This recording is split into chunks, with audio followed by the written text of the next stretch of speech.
সহিংসতায় আব্দুল্লাহ আল তাহির নিহতের ঘটনায় সাবেক প্রধানমন্ত্রী শেখ হাসিনা, ওবায়দুল কাদের, সাবেক স্বরাষ্ট্রমন্ত্রী, সাবেক আইনমন্ত্রী, সাবেক পররাষ্ট্রমন্ত্রী সহ ৪০ জনের বিরুদ্ধে আদালতে মামলা হয়েছে। এ বিষয়ে আরো জানাতে রংপুর সিএমএম আদালত চত্বরের সামনে থেকে এই মুহূর্তে যুক্ত হচ্ছেন সহকর্মী মোকাররম হোসাইন। চলে যাচ্ছি তার কাছে। মোকাররম, এই মামলার বিষয়ে কি তথ্য আছে আপনার কাছে, বিস্তারিত জানাবেন।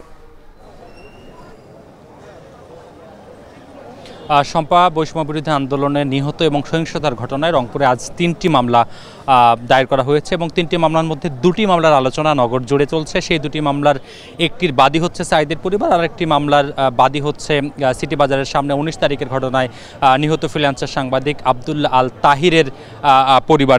এবং ২টি মামলায় যে ৩টি মামলা হয়েছে সেই ৩টি মামলায় মোট ৭৮ জনকে আসামি করা হলে মূলত ২টি মামলা ঘিরেই নগর জুড়ে আলোচনা চলছে। সেই ২টি মামলার একটি মামলার বাদী সাইদের পরিবার, সেই মামলায় বেগম রোকেয়া বিশ্ববিদ্যালয়ের ২ জন শিক্ষক সহ ১৭ জনকে আসামি করা হয়েছে। সেখানে রংপুরের পুলিশ কর্মকর্তাদের আসামি করা হয়েছে এবং সেই দিনে তাজহাট থানার অন্তর্গত যেহেতু বেগম রোকেয়া বিশ্ববিদ্যালয়, সেই তাজহাট থানার দায়িত্বপ্রাপ্ত কর্মকর্তা, উপপরিদর্শক এবং কনস্টেবলদেরকেও আসামি করা হয়েছে। একই সঙ্গে আরেকটি মামলা দায়ের করা হয়েছে। সেই মামলার বাদী ১৯ তারিখের ঘটনায় নিহত এক ফটো সাংবাদিক আব্দুল্লাহ আল তাহির, তার পরিবারের তরফ থেকে দায়ের করা হয়েছে। সেই মামলায় ৪০ জনকে আসামি করা হয়েছে। সেই ৪০ জনের মধ্যে সাবেক প্রধানমন্ত্রী শেখ হাসিনা, সাবেক পররাষ্ট্রমন্ত্রী ডক্টর হাসান মাহমুদ, স্বরাষ্ট্রমন্ত্রী কামাল হোসেন সহ ৪০ জনকে আসামি করা হয়েছে এবং সেই মামলা ঘিরেই মূলত আদালত পাড়ায় এখন সরগরম অবস্থা।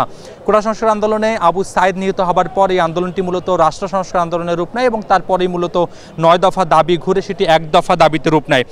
তবে আবু সাইদ নিহত হওয়ার যেই ঘটনা, সেই ঘটনা জুলাই মাসের। তারপরে তার বাসায় রাষ্ট্রের সর্বোচ্চ পর্যায়ের কর্মকর্তারা এসেছিলেন এবং সরকার পতনের ১৩ দিনের মাথায় আসলে আবু সাইদ হত্যা মামলায় যে ঘটনা, সেই মামলা দায়ের হলো। এখন মামলার গতি প্রকৃতি কোন পথে যায় সেটি দেখার জন্য এখন নগরবাসীর অপেক্ষা। সম্পাই ছিল এই মুহূর্তে রংপুর থেকে আজকের ৩টি দায়ের করা মামলার ঘটনার সবশেষ খবর।